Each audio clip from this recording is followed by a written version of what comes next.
Last July, we rescued a dog from the animal shelter.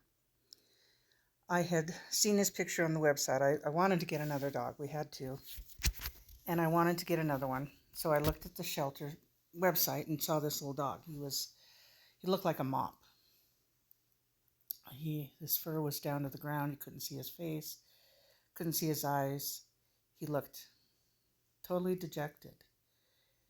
And so I told my family, this dog needs us. I need to go get this dog.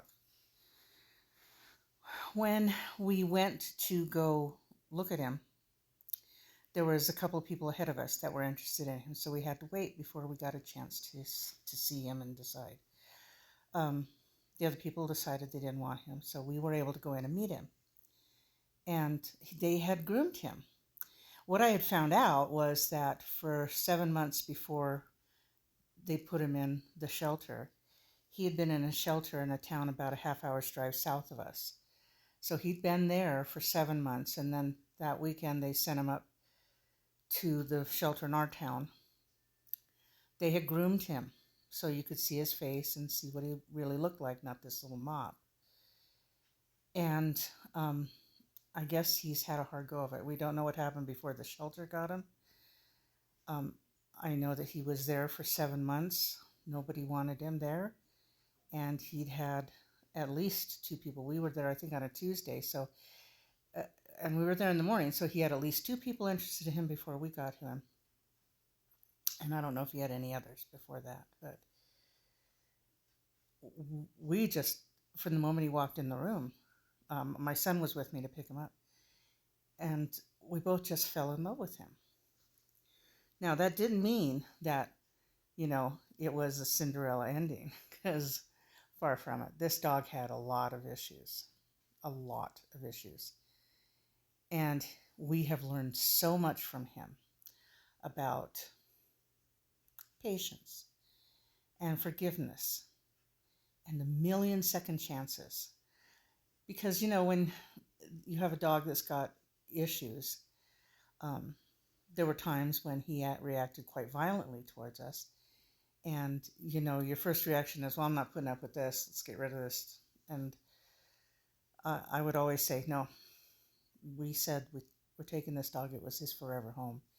And it's going to be his forever home. So we've been working with him. And you could see progress. Sometimes we'd move forward and then we'd fall back. We'd move forward and fall back. But after 9 months, he is doing really well. And his true personality is starting to come out. He's becoming more playful. He's a lot more relaxed. You see him, he'll lay on his back with his feet up in the air and just be snoring away, which is a sign to me that he feels safe. Because when he first came, he was always curled up really tight, keeping himself protected. Now he's, he barks at everything. He goes out to the backyard and like he owns it. One day there was a helicopter that flew overhead and he started barking at this helicopter. Get out of my sky, just so confident now. But the thing that I love the most is he has turned into such a love bug. He wants to be in your lap all the time. All the time he wants to be in someone's lap. Even better is if he's in your lap and you have a blanket over him so he's all warm and cozy. He's probably the only one of our dogs who really likes to wear sweaters because he likes being all warm. And that makes me think that maybe he spent some cold times. He was very skinny when we first got him. And now he's a little chunk. My daughter says he's not just meatloaf. He's meatloaf, potatoes, and dessert. He's the whole meal. But that also says to me, he knows he doesn't have to be hungry. And I'm sure that, as he's been getting more exercise now that it's not so snowy, he's been going on walks again. He's starting to trim down a little bit. But he knows he can eat when he wants to eat. Nobody's going to starve him. He's always going to have food. He's always going to have a place to sleep. He's become the bed hog when my husband and I go to bed at night. He will kick us to get us. He doesn't have enough room. He'll kick us to make us move. And I love seeing that confidence in him.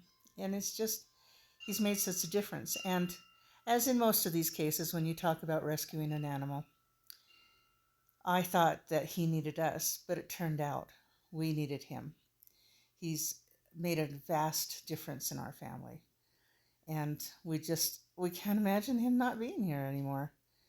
And the other two dogs, they get along with him just fine, and he's just slipped right into our family, and it's been a wonderful experience. If you get a chance to adopt an older dog, he was 5. He's going to be 6 here, not too much longer. But puppies are fun, but don't go to puppy mills. Those dogs are treated horribly. And if you can find a little dog or a big dog, any dog, and you connect with them and think, this dog needs me, you're probably right, but you probably need him more. So adopt. Don't shop. Adopt.